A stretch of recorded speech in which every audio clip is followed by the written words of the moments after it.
नमस्कार साथियों, संभव एकेडमी श्री गंगानगर के यूट्यूब चैनल पे आपका हार्दिक स्वागत है।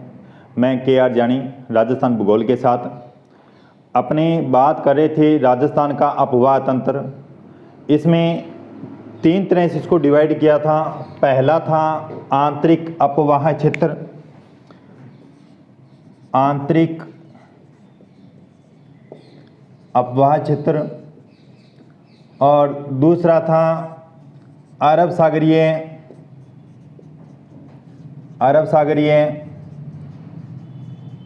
अपवाह क्षेत्र। तीसरा है बंगाल की खाड़ी अपवाह क्षेत्र, बंगाल की खाड़ी अपवाह क्षेत्र। अपने आंतरिक अपवाह क्षेत्र कंप्लीट कर चुके हैं, अरब सागरीय अपवाह क्षेत्र कंप्लीट कर चुके हैं। तीसरा अपना जो था बंगाल की खाड़ी अपवाह क्षेत्र, इसकी चर्चा कर रहे थे। ठीक है, कल की क्लास में इसमें सबसे पहले जो अपने पढ़ा था वो पढ़ा था बनास नदी। बनास नदी के बारे में कल मैंने आपसे चर्चा की थी।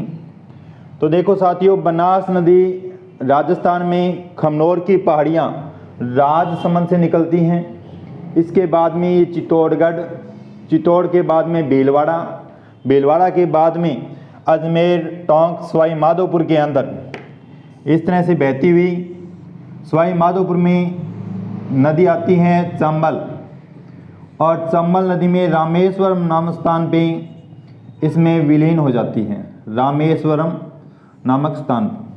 ठीक है साथियों, इस नदी का नाम है बनास नदी। राजस्थान में 6 जिलों में बहने वाली 3 नदियां हैं, बनास, चंबल और लूणी। लूणी की अपनी बात कर चुके हैं। अजमेर से निकलती है, नागपाड़ से। अजमेर के बाद में नागौर, पाली, जोधपुर, बाड़मेर, जालौर। ठीक है, और बनास नदी राजसमंद, चित्तौड़, भीलवाड़ा, अजमेर, टोंक, सवाई माधोपुर। चंबल नदी इसकी बात अपने इसके बाद में करेंगे। तो देखो, कल अपने बनास नदी के बारे में बड़ी बड़ी बातें कर ली थी, इसकी विशेषताओं को पढ़ा था, इसके द्वारा निर्मित जो मैदान हैं उनकी चर्चा की। पिडमांड का मैदान, खिराड़ प्रदेश, मालपुरा करौली का मैदान। मालपुरा करौली के मैदान को हेरोन मदे ने तृतीय पेनिप्लेन कहा था। इन सब बातों की चर्चा कर चुके थे। आज अपने को पढ़ना है इसकी सहायक नदियां।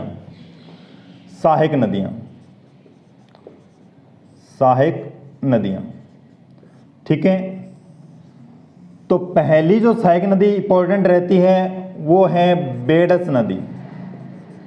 कौन सी है? बेडस नदी। ठीक है, तो देखो साथियों, बेडस नदी का उद्गम कहां से होता है देखते हैं। इस तरह से ये है बनास नदी। कौन सी नदी है? बनास नदी। ठीक है, और यहां से उदयपुर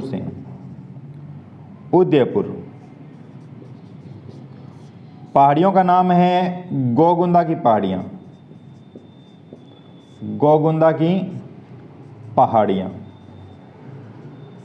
ठीक है, यहाँ से एक नदी निकलती है गोगुंदा की पहाड़ियों से, और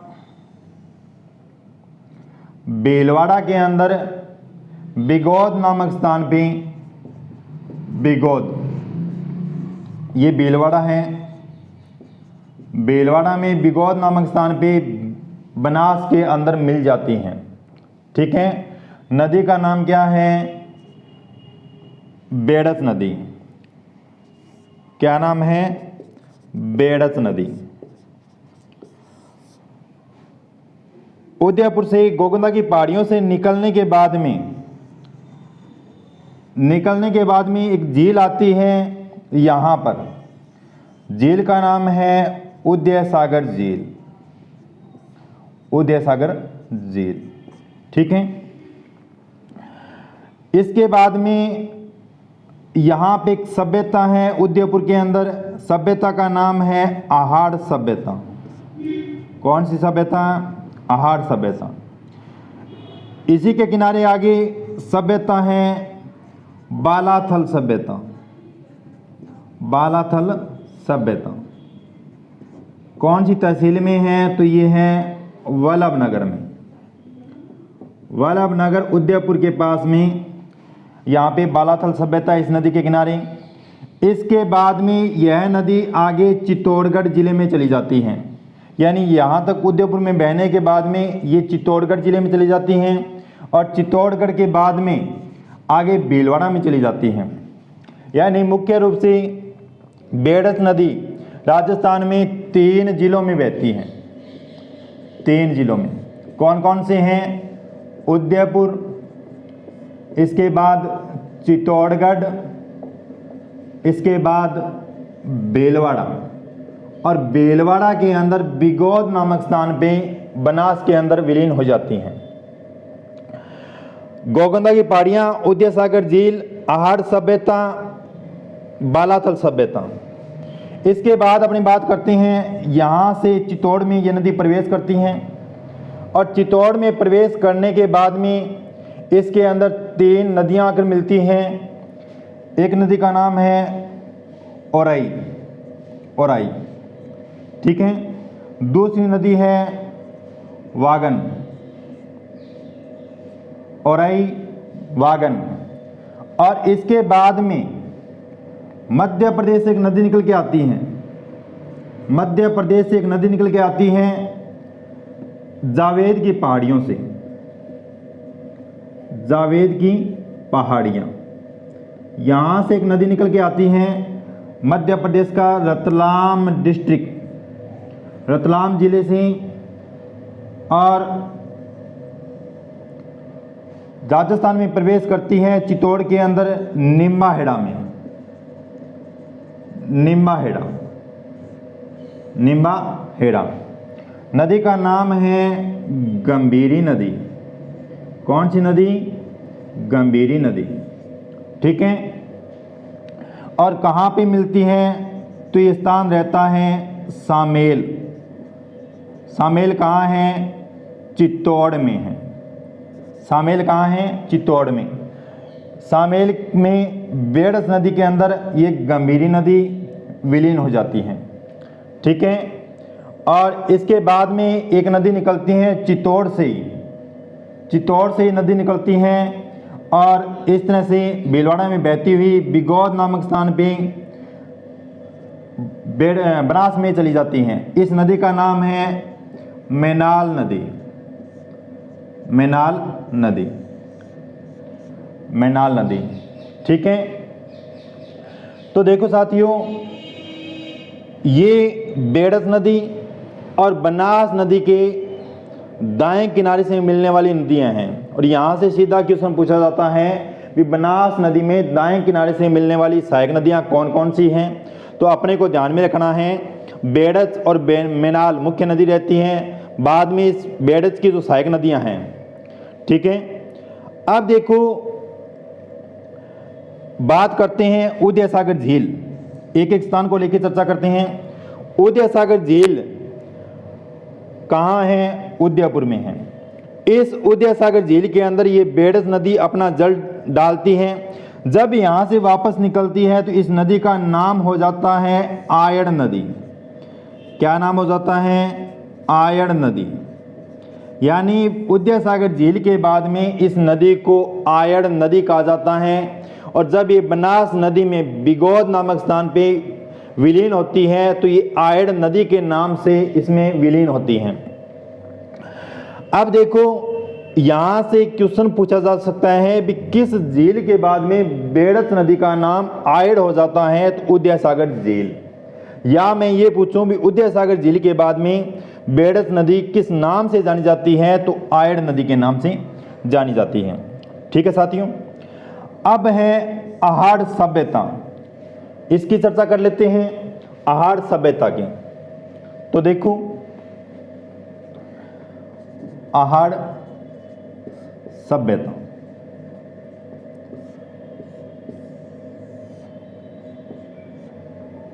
इसका जो सर्वप्रथम खोज की थी आहार सभ्यता की, वो की थी अक्षय कीर्ति व्यास ने। अक्षय कीर्ति व्यास, ठीक है।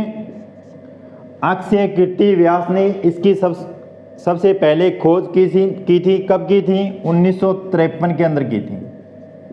1953 में आहार सभ्यता, ये एक ताम्रयुगीन सभ्यता है। कैसी सभ्यता है? ताम्रयुगीन सभ्यता, ठीक है। ताम्रयुगीन सभ्यता है और इसी आहार सभ्यता को ताम्रवती नगरी के नाम से भी जाना जाता है।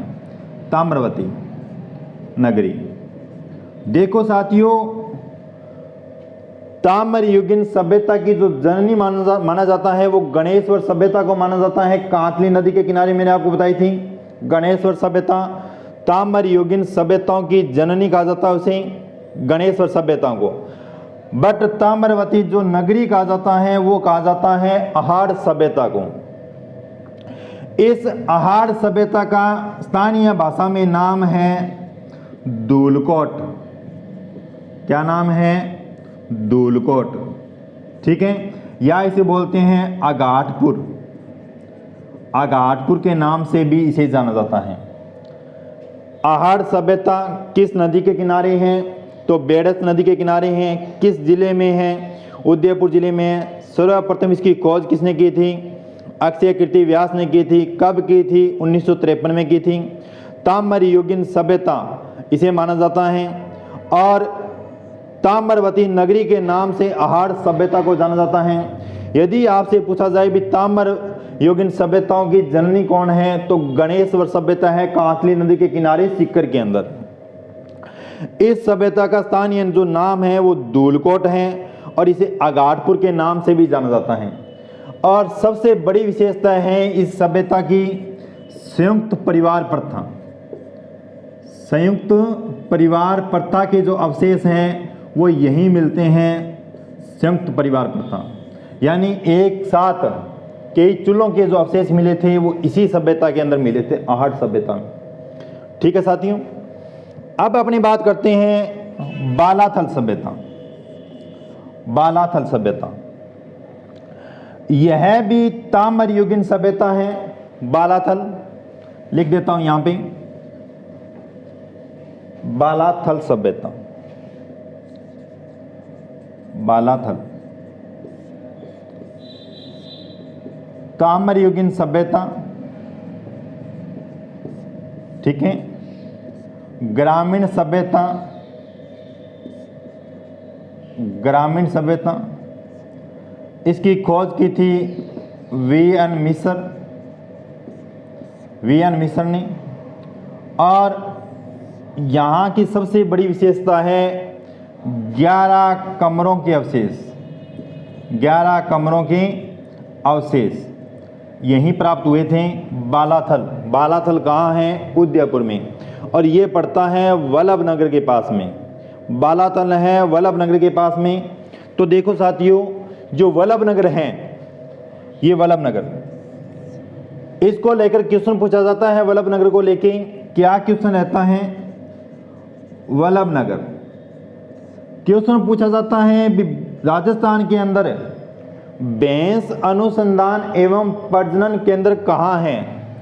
बैंस अनुसंधान एवं प्रजनन केंद्र कहाँ है? तो साथियों कहाँ है?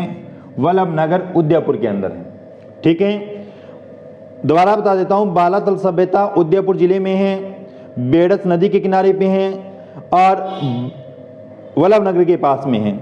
यह एक ताम्रयुगीन सभ्यता है, ग्रामीण सभ्यता है। वी.एन. मिश्र ने इसकी खोज की थी और 11 कमरों के अवशेष यहाँ मिले हैं। यदि अपने वल्लभ नगर की बात करें तो इसका क्वेश्चन पूछा जाता है भी बैंस अनुसंधान एवं प्रजनन केंद्र कहाँ है? तो वो है वल्लभ नगर उदयपुर में, वल्लभ नगर उदयपुर के अंदर, ठीक है। इसके बाद अपनी बात करते हैं ओराई नदी। इसकी सहायक नदी है ओराई नदी, और यहाँ से भी ओराई और वागन नदी को लेकर क्वेश्चन पूछा जाता है। क्या क्वेश्चन पूछा जाता है भी ओराई परियोजना या बोलूं वागन परियोजना किस जिले से संबंधित है? तो ये जिला रहता है चित्तौड़गढ़। कौन सा जिला है? चित्तौड़गढ़। ये नदियां चित्तौड़गढ़ से निकलती हैं और चित्तौड़गढ़ के अंदर ही इस बेड़स नदी में मिल जाती हैं। ओराई परियोजना किस जिले में है? चित्तौड़गढ़ जिले में। वागन परियोजना किस जिले में है? चित्तौड़गढ़ जिले में। ठीक है, इसके बाद अपनी बात करते हैं गंभीरी नदी को लेके। गंभीरी चित्तौड़गढ़ के अंदर यहाँ पे एक बांध भी बना हुआ है अभी, गोसुंडा बांध, इसकी भी चर्चा करेंगे, गोसुंडा बांध। ठीक है, और एक सभ्यता भी है नगरी सभ्यता, नगरी सभ्यता। इन सब बातों की चर्चा करेंगे। तो देखो बात करते हैं गंभीरी नदी को लेकर। देखो साथियों, यदि आपसे कल की क्लास में मैंने बताया था, आपसे यदि ये पूछा जाए भी गंभीर नदी, एक तो है गंभीर नदी, दूसरी है गंभीरी नदी। गंभीर नदी अलग है, गंभीरी नदी अलग है। गंभीर नदी बहती है अलवर के अंदर, थानागाजी तहसील से निकलती है और प्रयागराज के पास में यमुना में मिल जाती है। ठीक है, ये नदी है गंभीर नदी और इस नदी को उटगन नदी भी कहा जाता है, उटगन नदी। और एक बार ये क्वेश्चन पूछा गया था भी उटगन नदी के नाम से किस नदी को जाना जाता है? तो वो नदी रहती है गंभीर नदी। गंभीरी नदी ये बेड़स की सहायक नदी है। ठीक है, और इसका उद्गम होता है मध्य प्रदेश। ये क्वेश्चन यहीं से पूछा जाता है भी बेड़स की ऐसी सहायक नदी जो राजस्थान से नहीं निकलती, तो वो रहता है मध्य प्रदेश। ठीक है, गंभीरी नदी है मध्य प्रदेश से इसका उद्गम होता है। कहाँ से होता है? तो ये होता है जावेद की पहाड़ियाँ। जावेद की पहाड़ियाँ रतलाम जिला है। कौन सा जिला? रतलाम जिला, जावेद की पहाड़ियाँ। और जहाँ पर ये गंभीरी नदी राजस्थान में प्रवेश करती है उस स्थान का नाम रहता है निम्बाहेड़ा। निम्बाहेड़ा। तो देखो राजस्थान के अंदर जेके सीमेंट का जो कारखाना है वो निम्बाहेड़ा में है। जेके सीमेंट का कारखाना। ठीक है, और यह स्थापित किया गया था 1974 में। और सबसे बड़ी विशेषता रहती है भी राजस्थान में सर्वाधिक सीमेंट का उत्पादन इसी कारखाने के द्वारा किया जाता है। राजस्थान में सर्वाधिक सीमेंट का उत्पादन इसी कारखाने के द्वारा किया जाता है, निम्बाहेड़ा, चित्तौड़गढ़। यदि आपसे पूछा जाए भी राजस्थान में सर्वाधिक सीमेंट उत्पादन करने वाला जिला कौन सा है, तो जिला रहता है चित्तौड़गढ़। कौन सा जिला? चित्तौड़गढ़, सर्वाधिक सीमेंट का उत्पादन। ठीक है साथियों, अब देखो यहां पे मैंने आपको बताया ये स्थान है सामेल। कौन सा स्थान है? सामेल। इसकी क्या विशेषता रहती है? यहाँ पे ये नदी है बेड़स और यहाँ पे नदी है गंभीरी और यहाँ पे मिलती है आपस में सामेल नामक स्थान चित्तौड़गढ़ के अंदर। तो इन नदियों के संगम पर एक दुर्ग बना हुआ है और बहुत बार पूछा जाता है उस दुर्ग को लेके। दुर्ग का नाम है चित्तौड़गढ़ दुर्ग। चित्तौड़गढ़ दुर्ग। ठीक है, किन नदियों के संगम पे है? तो ये रहता है आयड़ नदी व गंभीरी नदी के संगम पे। ठीक है, पहली बात। दूसरा क्वेश्चन इसका पूछा जाता है भी इसका निर्माण किसने करवाया था? तो निर्माण करवाया था चित्रांगद मौर्य ने। किसने? चित्रांगद मौर्य ने।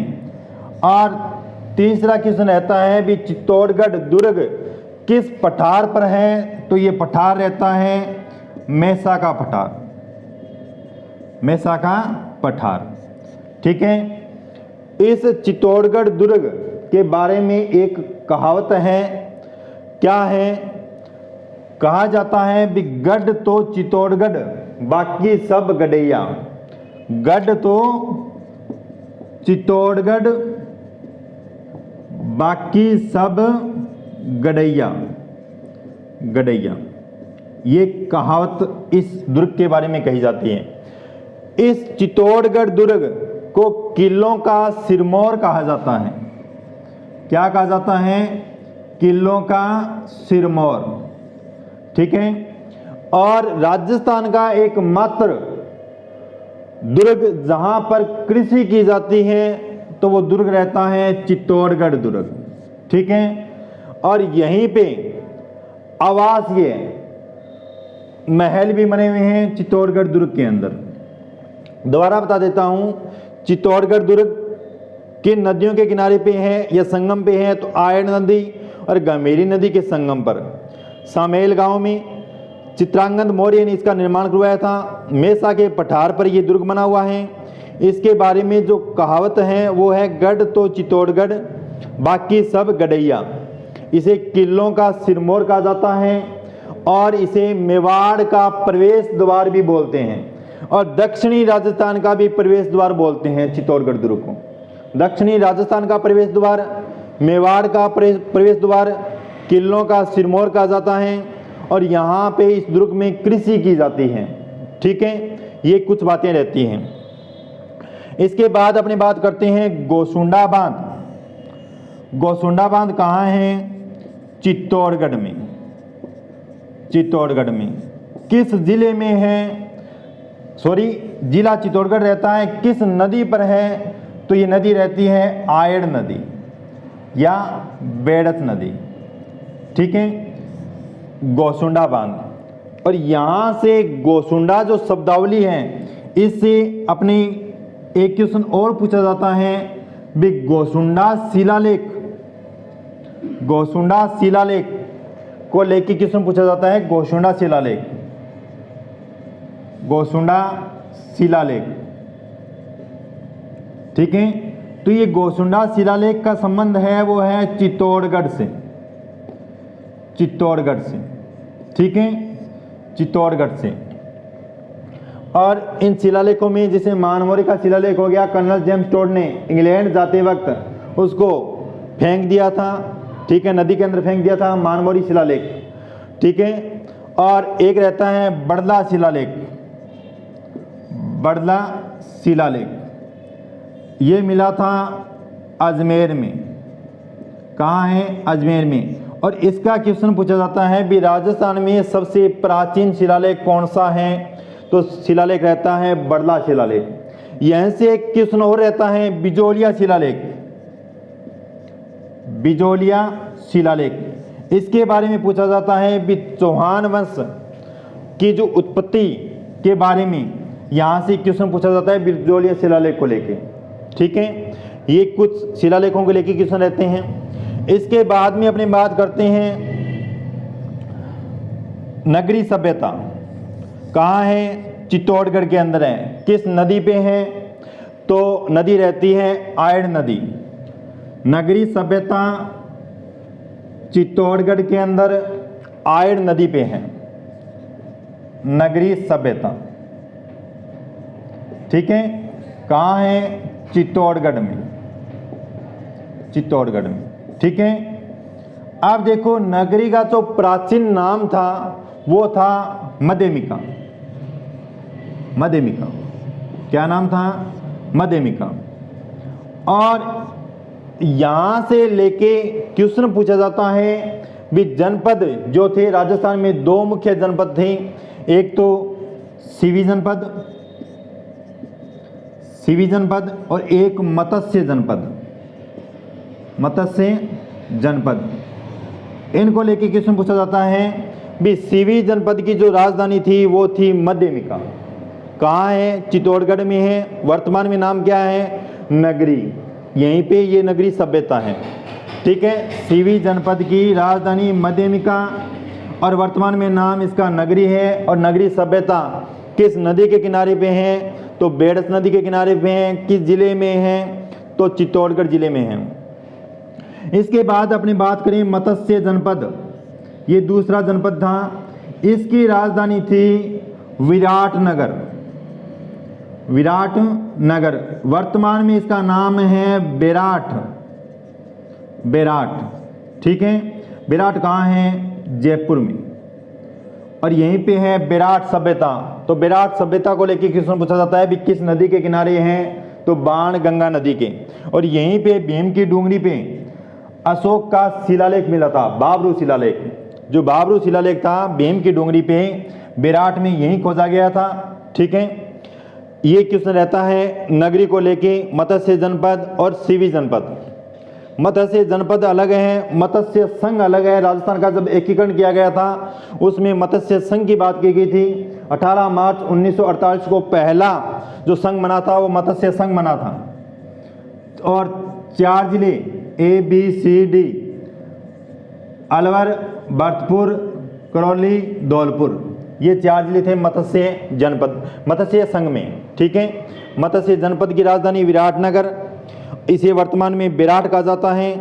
और ये कहाँ है? जयपुर के अंदर है। बेराट सभ्यता कहाँ है? बाणगंगा नदी के किनारे पे हैं, विराट की पहाड़ियों से निकलती हैं।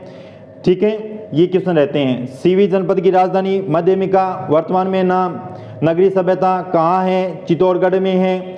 और ये नगरी सभ्यता किस नदी के किनारे है? तो बेड़स नदी के किनारे हैं।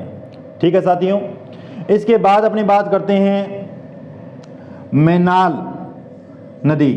ये निकलती है चित्तौड़गढ़ से और चित्तौड़गढ़ के बाद में बेलवाड़ा में प्रवेश करती हैं और बेलवाड़ा में बिगौद नामक स्थान पे इस बनास नदी में मिल जाती हैं। तो यहाँ पे त्रिवेणी संगम का निर्माण करती हैं। बिगौद बेलवाड़ा के अंदर त्रिवेणी संगम बनता है। 3 नदियाँ की मिलती है, कौन कौन सी? बनास, बेड़स और मैनाल, यानी BBM, बनास, बेड़स और मैनाल, ये 3 नदियां रहती हैं। ठीक है, और यहीं पे बेलवाड़ा के अंदर इस नदी पे एक जलप्रपात बनाया गया है, मैनाल जलप्रपात। कौन सा? मैनाल जलप्रपात। यहाँ लिख देता हूँ, मैनाल जलप्रपात। ठीक है, मैनाल जलप्रपात कहाँ है? बेलवाड़ा के अंदर है, मैनाल नदी पे है। ठीक है, ये थी आपकी बेड़स नदी। दोबारा बता देता हूँ, गोगुंदा की पहाड़ियाँ, इस गोगुंदा को लेकर भी क्वेश्चन पूछा जाता है भी गोगुंदा से लगा के कुम्भलगढ़ राजसमंद के बीच जो पठारी क्षेत्र है उसे किस नाम से जाना जाता है? तो बराट के पठार के नाम से जाना जाता है। और बराट के पठार को राजस्थान का जल विभाजक माना जाता है। गोगुंदा की पहाड़ियाँ उदयपुर से निकलती हैं, इसके बाद में उदय सागर झील में चली जाती हैं। उदय सागर झील के बाद में इस नदी का नाम हो जाता है आयड़ नदी। आयड़ नदी और थोड़ा सा आगे चलने पे यहाँ पे एक सभ्यता विकसित हुई थी जिसे कहा जाता है आहड़ सभ्यता। और इसके बाद में दूसरी सभ्यता आती है बालाथल सभ्यता। और बालाथल सभ्यता की सबसे बड़ी विशेषता रहती है भी 11 कमरों का अवशेष मिले थे यहाँ पे। ठीक है, VN मिश्र ने इसको खोजा था। इसके बाद में यहीं पे है वल्लभनगर, यानी वल्लभनगर जो है इसके अंदर इस सभ्यता को खोजा गया था। तो वल्लभनगर को लेके क्वेश्चन पूछा जाता है भी राजस्थान के अंदर भैंस अनुसंधान एवं प्रजनन केंद्र कहाँ है? तो वल्लभनगर के अंदर है। आगे बात करें इसकी सहायक नदियों की, तो एक नदी रहती है ओराई जो चित्तौड़ से निकलती है, चित्तौड़गढ़ के अंदर ही इस नदी में मिल जाती हैं और यहीं पे बनी हुई है चित्तौड़गढ़ के अंदर ओराई परियोजना, ओराई बांध का निर्माण किया गया है। तो ये क्वेश्चन पूछा जाता है भी ओराई परियोजना किस जिले से संबंधित है? चित्तौड़गढ़ से। यही है नदी वागन, तो वागन परियोजना पूछी जाती है तो चित्तौड़गढ़ जिला। इसके बाद में गंभीरी नदी मध्य प्रदेश से निकल के आती हैं, जावेद की पहाड़ियों से निकलती हैं, रतलाम जिले से मध्य प्रदेश, और ये राजस्थान में निम्मा हेड़ा नामक स्थान पे प्रवेश करती हैं और आगे सामेल नामक स्थान पे ये बेड़स के अंदर मिल जाती हैं। ठीक है, निम्बा हेड़ा यहाँ पर JK सीमेंट का कारखाना है, 1974 में स्थापित किया गया था। राजस्थान में सर्वाधिक सीमेंट का जो उत्पादन किया जाता है वो इसी कारखाने के द्वारा किया जाता है। यदि आपसे पूछा जाए भी राजस्थान में सर्वाधिक सीमेंट का उत्पादन करने वाला जिला कौन सा रहता है, तो जिला रहता है चित्तौड़गढ़। ठीक है, इसके बाद अपनी बात करते हैं शामिल। यहाँ पे चित्तौड़गढ़ दुर्ग बना हुआ है, मेसा के पठार पे बना हुआ है, चित्रांगद मौर्य ने बनवाया था। ठीक है, और इस चित्तौड़गढ़ दुर्ग के बारे में कहावत है, क्या है, गढ़ तो चित्तौड़गढ़ बाकी सब गढ़ैया। किलों का सिरमौर कहा जाता है, दक्षिण का प्रवेश द्वार माना जाता है, मेवाड़ का प्रवेश द्वार माना जाता है, और यहाँ पे इस किले में कृषि की जाती है। ये सब बातें रहती हैं। इसके बाद में है गोसुंडा बांध, कहाँ है, चित्तौड़गढ़ में, इसी नदी के किनारे पे। तो यहाँ से अपने बात की थी गोसुंडा शिलालेख को लेके। गोसुंडा शिलालेख, गोसुंडा गांव चित्तौड़गढ़ के अंदर है। ठीक है, और यहीं से शिलालेख जो अन्य रहते हैं, मानमोरी, बड़ला शिलालेख और एक है बिजोलिया शिलालेख।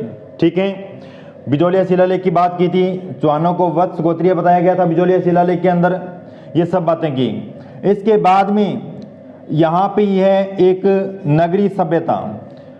नगरी सभ्यता चित्तौड़गढ़ के अंदर ही है नगरी सभ्यता, और इसका प्राचीन नाम था मध्यमिका, जो सीवी जनपद की राजधानी हुआ करती थी। और एक था दूसरा जनपद, राजस्थान से संबंधित दो ही जनपद हैं, मत्स्य जनपद। मत्स्य जनपद की राजधानी है विराटनगर, वर्तमान में नाम है बेराट। कहाँ है, जयपुर के अंदर है। यहाँ पे अशोक का बाबरू शिलालेख खोजा गया था। बेराट की पहाड़ियाँ, बाणगंगा नदी का उद्गम होता है, बेराट सभ्यता है, ये सब बातें रहती है। ठीक है, इसके बाद में एक क्वेश्चन इससे संबंधित और रहता है भी, नगरी सभ्यता जो है, यदि आपसे पूछा जाए भी नगर सभ्यता, ये तो थी नगरी सभ्यता, आपसे पूछा जाए भी नगर सभ्यता किस जिले में है, नगर सभ्यता, तो ये जिला रहता है टोंक। नगर सभ्यता किस जिले में है, टोंक के अंदर है। ठीक है, इसके बाद में अपने बात की मेनाल नदी की। ये नदी चित्तौड़गढ़ से निकलती है और बेलवाड़ा में बहती हुई, बेलवाड़ा के अंदर इस नदी पे मेनाल जल प्रपात बना हुआ है, और बिगोद नामक स्थान पे बनास नदी में मिल जाती है। ये रहती है आपकी आयड़ नदी या बेड़स नदी। ठीक है, इसकी मुख्य सहायक नदी मानी जाती है। दाएं किनारे से मिलने वाली बनास की सबसे लंबी सहायक नदी जो है वो यही है, बेड़स। ठीक है साथियों, ये सब बातें आपने की। अब अपने पढ़ते हैं कोठारी नदी। ठीक है, कोठारी नदी, इसकी चर्चा करेंगे। बेड़स की सहायक नदी है जो इसके बाएं किनारे से मिलती हैं, कोठारी नदी। तो देखो क्या रहता है कोठारी नदी में। दूसरी है कोठारी नदी, कोठारी नदी। ठीक है साथियों, दोबारा मैप के माध्यम से ये है राजसमंद, खमनौर की पहाड़ियों से बनास नदी निकलती है, बनास। इसके बाद में चित्तौड़गढ़, इसके बाद बेलवाड़ा, इसके बाद अजमेर, टोंक और सवाई माधोपुर के अंदर चंबल में मिल जाती है। ठीक है साथियों, ये बात अपने कर चुके हैं। कोठारी नदी, कोठारी नदी का उद्गम भी राजसमंद से होता है। पहाड़ियाँ रहती हैं, दिवेर की पहाड़ियाँ। कौन सी पहाड़ियाँ हैं, दिवेर की पहाड़ियाँ। ठीक है साथियों, दिवेर की पहाड़ियाँ, यहाँ से एक नदी निकलती हैं और राजसमंद और बेलवाड़ा में बहती हुई इस तरह से बेलवाड़ा के अंदर एक स्थान का नाम है नंदराय। नंदराय गांव में ये बनास नदी में मिल जाती हैं। ये गांव पड़ता है बेलवाड़ा में। कोठारी नदी मुख्य रूप से राजसमंद और बेलवाड़ा जिला इन दो जिलों में बहती हैं। ठीक है, दिवेर की पहाड़ियों से निकलती हैं और नंदराय गांव के अंदर बेलवाड़ा में बनास नदी में मिल जाती हैं। बेलवाड़ा के अंदर इस नदी पे एक सभ्यता है आती हैं, सभ्यता का नाम है बागोर की सभ्यता। बागोर की सभ्यता, ठीक है साथियों, बागोर की सभ्यता। तो देखो पहले दिवेर का नाम आया, तो दिवेर की बात करते हैं। भी दिवेर की का राजस्थान को इतिहास को लेके इस स्थान की क्या भूमिका रहती है। तो देखो साथियों, ये जो दिवेर स्थान है, दिवेर, एक युद्ध हुआ था जिसे जाना गया था दिवेर का युद्ध। दिवेर का युद्ध किन किन के बीच हुआ था? ये हुआ था अकबर और महाराणा प्रताप। महाराणा प्रताप कब हुआ था? अक्टूबर 1982 के, अक्टूबर 1982 में, सॉरी अक्टूबर 1582 में, अक्टूबर 1582 में, विजयादशमी के दिन, विजयादशमी के दिन, ठीक है साथियों। अब देखो अकबर की तरफ से जो सेनापति था उसका नाम था सुल्तान खां। क्या नाम था? सुल्तान खां। और महाराणा प्रताप की तरफ से अमर सिंह लड़ा था इस युद्ध में। महाराणा प्रताप की तरफ से अमर सिंह लड़ा था और महाराणा प्रताप की इस युद्ध में जीत हुई थी। अकबर को पराजित कर दिया था दिवेर के युद्ध में। अक्टूबर 1582 में हुआ था, विजयादशमी के दिन, और महाराणा प्रताप यहाँ पे विजयी हुआ था, ठीक है। अब देखो यहाँ से जो क्वेश्चन पूछा जाता है वो ये पूछा जाता है, दिवेर के युद्ध को मेवाड़ का मैराथन किसने कहा था? मेवाड़ का मैराथन, मेवाड़ का मैराथन, तो नाम आता है colonel James Tod. James Tod. अब आपको ये बताना है भी हल्दी घाटी के युद्ध को कर्नल जेम्स टॉड ने क्या कहा था? हल्दी घाटी के युद्ध को कर्नल जेम्स टॉड ने क्या कहा था? आपको इस क्वेश्चन का आंसर कमेंट बॉक्स में देना है, ठीक है।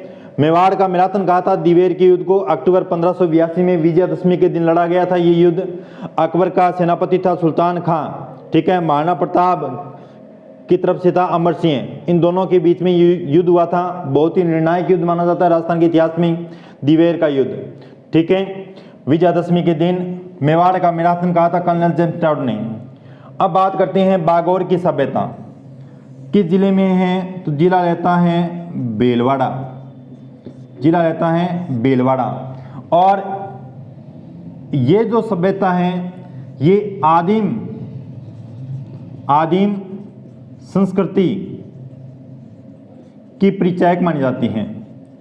आदिम संस्कृति की परिचायक मानी जाती है क्योंकि इस सभ्यता के अंदर पहले प्राचीन काल के अंदर पत्थरों से जो औजार बनाया करते थे उसी तरह की कुछ संस्कृति यहाँ पे मिली है, तो इसे आदिम संस्कृति की परिचायक माना जाता है बागोर सभ्यता को, ठीक है। इसकी खोज की थी वीएन मिसर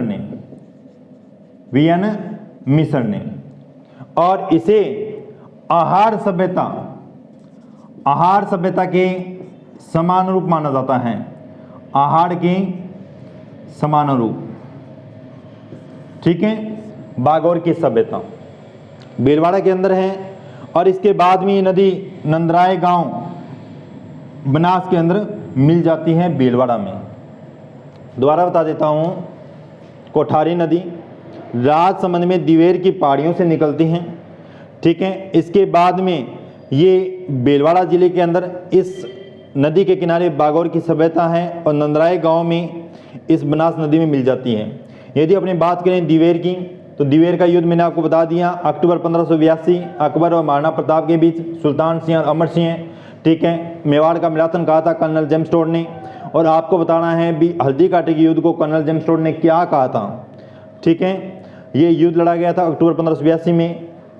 बात करें बागोर सभ्यता की, तो इसे आदिम संस्कृति की परिचायक कहा जाता है। वीएन मिसर ने इसकी खोज की थी और आहार के समान रूप माना जाता है इस सभ्यता को। जिला रहता है भीलवाड़ा, ठीक है। ये थी दो नदियाँ मुख्य। कल पढ़ेंगे इसकी सहायक नदी खारी नदी की चर्चा करेंगे। इसके बाद में इस पे जो त्रिवेणी संगम है बनास नदी पे, उनकी चर्चा करेंगे भी कहाँ त्रिवेणी संगम बनते हैं। 3 मुख्य रूप से त्रिवेणी संगम रहते हैं बनास नदी पे, ठीक है। बिगौद भीलवाड़ा, राजमहल टोंक और रामेश्वरम नामक स्थान सवाई माधोपुर के अंदर। ठीक है साथियों, आप हमारे संभव अकेडमी श्री गंगानगर के यूट्यूब चैनल को सब्सक्राइब करें, लाइक करें और शेयर करें। Thank you.